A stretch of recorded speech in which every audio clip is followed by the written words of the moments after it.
Good evening, hello viewers. Welcome back to my channel Balal Language School. Today we will learn preposition over.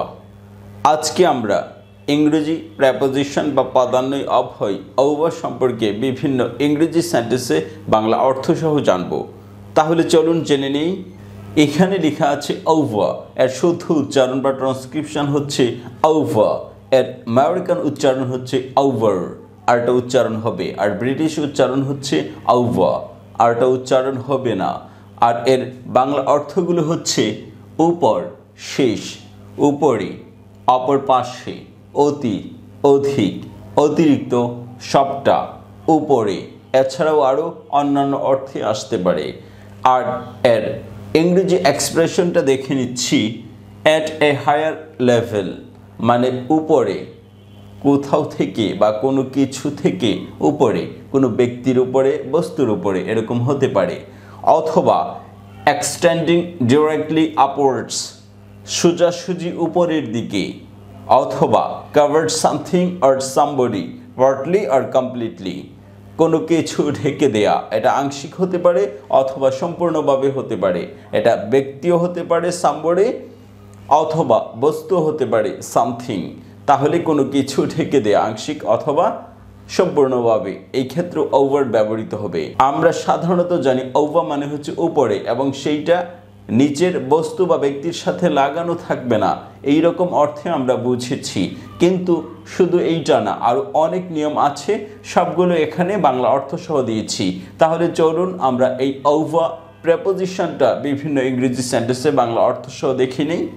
প্রথম সেন্টেন্সটি হচ্ছে I went over, আমি উপাসে চলে গেলাম, অথবা উপারে চলে গেলাম, অথবা ওই ধারে চলে গেলাম। তাহলে এখানে উপাসে, ওই ধারে, অথবা ওই দিকে, এই কয়েকটি অর্থে ব্যবহৃত হয়েছে ওভার। তাহলে আই ওয়েন্ট, আমি চলে গেলাম, ওভার, উপারে বা ওই ধারে বা ওই দিকে, এভাবে ব্যবহৃত হয়েছে। তাহলে ওভার এখানে ওই পাশে অর্থে বা উপাসে অর্থে ব্যবহার করা হয়েছে। তার পরের সেন্টেন্সটি দেখুন, they have gone over to India. They have gone, তারা গিয়েছে, ওভার টু ইন্ডিয়া, ইন্ডিয়াতে, তে অর্থে এসছে ওভার, অথবা ইন্ডিয়ায় 29 অর্থে এসছে, অথবা ইন্ডিয়ার মধ্যে, একার বা মধ্যে হিসেবে এসছে, অথবা ইন্ডিয়াতে বা ওই পাশে, বাংলাদেশের ওই পাশে ইন্ডিয়া, সেখানে ওই পাশ অর্থও ব্যবহার করা যেতে পারে, যে এক পাশে একটি দেশ আছে বা স্থান আছে, অন্য পাশে চলে গিয়েছে। They have gone over to India, তারা ইন্ডিয়াতে চলে গিয়েছে, অথবা ইন্ডিয়ার পাশে চলে গিয়েছে।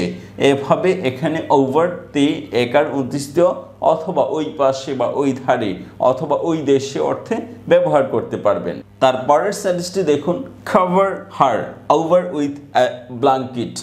কভার হার, তাকে ঢেকে দিন অথবা আবৃত করে দিন। ব্ল্যাঙ্কেট বা কম্বলের ক্ষেত্রে হবে আবৃত করে দেয়া বা ঢেকে দেয়া। ওভার উইথ এ ব্ল্যাঙ্কেট, একটি কম্বল দ্বারা। উইথ এ ব্ল্যাঙ্কেট, একটি কম্বল দ্বারা, এইটা বিষয় না, এটা আমরা আগে পড়েছি উইথের ব্যবহার।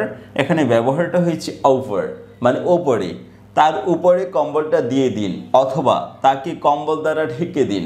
তাহলে উপরে দিয়ে দিন, এখানে উপরে, অথবা তাকে ঢেকে দিন, এই ঢেকে অর্থে ব্যবহৃত হয়েছে। তাহলে তার উপরে দিন, শুধু উপরও বলতে পারেন। তাকে কম্বল দ্বারা আবৃত করে দিন, অথবা তার উপরে কম্বলটা দিয়ে দিন। তাহলে এখানে ওভার উপরে অর্থে ব্যবহৃত হয়েছে।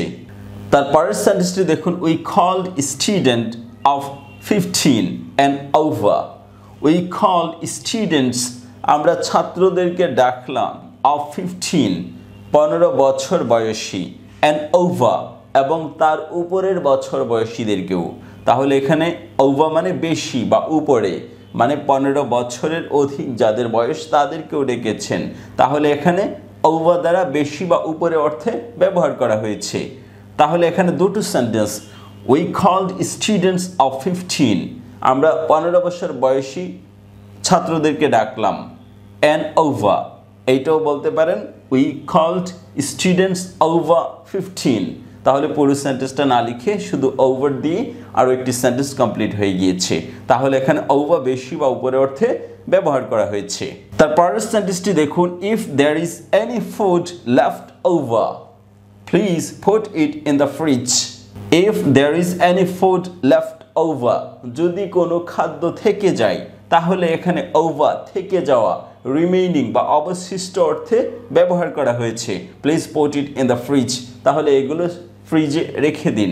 তাহলে এখানে over অবশিষ্ট বা remaining অর্থে ব্যবহার করা হয়েছে। আর একসাথে left over মানে হচ্ছে থেকে যাওয়া। তারপরের সেন্টেন্সটি দেখুন, it is all wrong. সবকিছুই ভুল। You will have to do it over. তোমাকে এই বিষয়টা আরো করতে হবে বা এই অঙ্কটা আরো করতে হবে বা এই বিষয়গুলো আরো পড়তে হবে। তাহলে এখানে you will have to do it over, তোমাকে এই বিষয়টা আরো বেশি করে করতে হবে। তাহলে আরো বা বেশি অর্থে ব্যবহার করা হয়েছে অথবা আরো বেশি একসাথেও ব্যবহার করতে পারেন। তারপরের সেন্টেন্সটি দেখুন, he has gone over to the enemy. He has gone, সে চলে গিয়েছে, over to the enemy, শত্রুপক্ষে, তার মানে শত্রুপক্ষে যোগ দিয়েছে। এই ক্ষেত্রে over শব্দটি ব্যবহার করতে পারেন প্রেপোজিশন হিসেবে। এর অর্থ হচ্ছে অবস্থার পরিবর্তন, মানে এক পক্ষে ছিল অন্য পক্ষে সে যোগ দিয়ে দিয়েছে। তারপরের সেন্টেন্সটি দেখুন, she put a blanket over a child. সে রাখলো a blanket, একটি কম্বল, over a child, একটি শিশুর উপর। অথবা সে শিশুটিকে কম্বল দ্বারা ঢেকে দিল, অথবা সে শিশুটিকে কম্বল দ্বারা আবৃত করে দিল, অথবা সে শিশুটির উপর কম্বল রাখলো। তাহলে উপর অর্থে ব্যবহার করা হয়েছে। আর আবৃত বা ঢেকে দেওয়ার মধ্যে এই উপর শব্দটি লুকায়িত আছে, সেটা উল্লেখ করতে হয় না। তারপরের সেন্টেন্সটি দেখুন, they held an umbrella over him. They held, তারা ধরলো, an umbrella, একটি ছাতা, over him, তার উপর তারা একটি ছাতা ধরলো। তাহলে এখানে ওভার উপর অর্থে ব্যবহার করা হয়েছে। আবার এখানে লেখা আছে নট টাচিং, মানে টাচ করবে না, এরকম কিছু বোঝাতে ওভার শব্দটি ব্যবহার করা হয় প্রেপোজিশন হিসেবে। আর এর আগে আমরা অন পড়েছি, অ্যাবভ পড়েছি। অ্যাবভ এবং ওভার কিছুটা কাছাকাছি, কিন্তু অন এইটা হচ্ছে লাগানো থাকবে বা লাগোয়া থাকবে, আর ওভার শব্দটি লাগানো নাও থাকতে পারে, মানে আপনার মাথার উপরে ফ্যান ঘুরছে এরকম, এটা ফ্যানটা যেহেতু আপনার মাথায় লাগছে না সেক্ষেত্রে ওভার শব্দটি ব্যবহার করবেন, অথবা উপরে লাগছে না এরকম একটা ফিলিংস আসলেই ওভার প্রেপোজিশনটি ব্যবহার করবেন। পরের সেন্টেন্সটি দেখুন, there is a lamp hanging over the table. There is a lamp, একটি বাতি, হ্যাঙ্গিং, ঝুলছে, ওভার দ্য টেবল, টেবিলের উপরে একটি বাতি ঝুলছে। তাহলে এখানে ওভার উপর অর্থে ব্যবহার করা হয়েছে। তারপরের সেন্টেন্সটি দেখুন, there is a bridge over the river. There is a bridge, একটি ব্রিজ আছে, এটা বলতে হয় না, একটি ব্রিজ ওভার দ্য রিভার, নদীর উপর একটি ব্রিজ বা সেতু।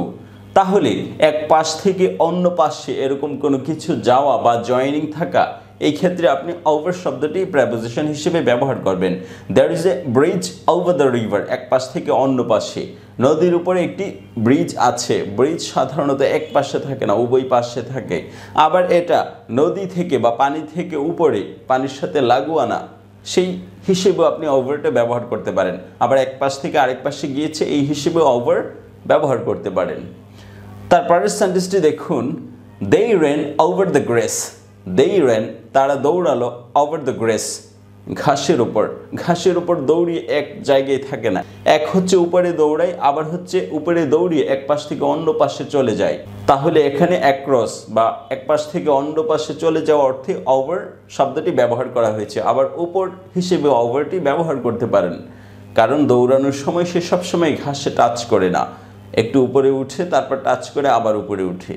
তাহলে এখানে ওভার উপর অর্থে ব্যবহার করা হয়েছে, অথবা এক পাশ থেকে অন্য পাশে যাওয়া অর্থে ব্যবহার করা হয়েছে। আবার এই ক্ষেত্রে অ্যাক্রসও দিতে পারেন, তাহলেও হবে। তারপরের সেন্টেন্সটি দেখুন, the leaves over the road. The leaves, তারা থাকে, ওভার দ্য রোড, রাস্তার ওই পাশে, অথবা রাস্তার ওই ধারে, অথবা রাস্তার ওই দিকে। আবার এখানে OFF ব্যবহার করতে পারেন। এর অর্থ হচ্ছে তারা রাস্তা থেকে দূরে থাকে, অফ দিলে। আর দে লিভস ওভার দ্য রোড, এর অর্থ হচ্ছে তারা রাস্তার ওই পাশে থাকে অথবা ওই ধারে থাকে। তাহলে এখানে ওভার, ওই পাশে, ওই ধারে, এই অর্থে ব্যবহার করা হয়েছে। তারপরের সেন্টেন্সটি দেখুন, they travelled all over the world. they travel তারা ভ্রমণ করলো all over the world সারা বিশ্বে। তাহলে সারা বিশ্বে তারা ভ্রমণ করলো, সারা বিশ্বে মানে উপর দিয়ে ভ্রমণ করেছে এরকম একটি ধারণা থাকবে। আর all অর্থ হচ্ছে সারা, over অর্থ হচ্ছে উপর দিয়ে ভ্রমণ করলো। তাহলে ভ্রমণ করলে এক পাশ থেকে অন্য পাশে চলে যায়, এক দেশ থেকে আরেক দেশে চলে যায়, সেই ক্ষেত্রেও আপনি over এক পাশ থেকে অন্য পাশ অর্থে ব্যবহার করতে পারেন। তারপরের সেন্টেন্সটি দেখুন, they stayed here for over a month। they stayed here তারা এখানে থাকলো for over a month এক মাসেরও বেশি। তাহলে এখানে over বেশি অর্থে ব্যবহার করা হয়েছে। আর for দ্বারা পিরিয়ড অফ টাইম বুঝিয়েছে, মানে একটা সময় থেকে শুরু হয়েছে। over দ্বারা তার বা এই সময়ের বেশিকে বুঝিয়েছে। তারপরের সেন্টেন্সটি দেখুন, he is over 60 তার বয়স 60 এর উপরে। তাহলে এখানে উপর বা বেশি অর্থে ব্যবহার করা হয়েছে over। he is সে হয় over 60 60 এর উপরে অথবা 60 এর বেশি তার বয়স। তারপরের সেন্টেন্সটি দেখুন, he climbed over the wall সে দেয়ালের উপর বেয়ে উঠল। ওয়াল বেয়ে বা দেয়াল বেয়ে পার হয়ে গেল। তাহলে এখানে over উপর অর্থে ব্যবহার করা হয়েছে। তারপরে এখানে আরো কতগুলো ছোট ছোট ফ্রেজ লিখেছি যেটা আপনার সেন্টেন্স বলতে কাজে লাগবে। over his shirt শার্টের উপর, অর্থাৎ I wear a coat over the shirt আমি শার্টের উপর একটি কোট পরলাম। তাহলে এই ক্ষেত্রে আপনি এইভাবে ব্যবহার করবেন over his shirt or over my shirt আমার শার্টের উপর। over his mouth তার মুখের উপর, he clapped over his mouth সে তার মুখের উপর চড় দিল। তারপরেরটি হচ্ছে over the phone ফোনে কথা বলা। তাহলে এক পাশ থেকে অন্য পাশে চলে যায়, এক্ষেত্রে over প্রেপোজিশনটি ব্যবহার করবেন। I called him over the phone আমি তাকে ফোনে কল দিলাম। over money টাকার উপর, we talked over money আমরা টাকার উপর কথা বললাম অথবা টাকা নিয়ে কথা বললাম over money। over teacher we rolled over teacher আমরা শিক্ষকের উপর কর্তৃত্ব খাটালাম। তাহলে over something অথবা somebody যার উপর কর্তৃত্ব খাটাবেন। over the park মানে উপরে দিয়ে দৃশ্য দেখলাম। we looked over the park আমরা পার্কের উপরের দৃশ্য দেখলাম অথবা পার্কের দৃশ্য দেখলাম। এভাবে over শব্দটি আমরা বিভিন্ন ইংরেজি সেন্টেন্সে বাংলা অর্থ সহ শিখে গিয়েছি।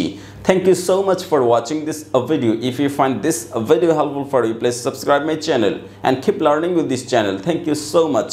Bye bye.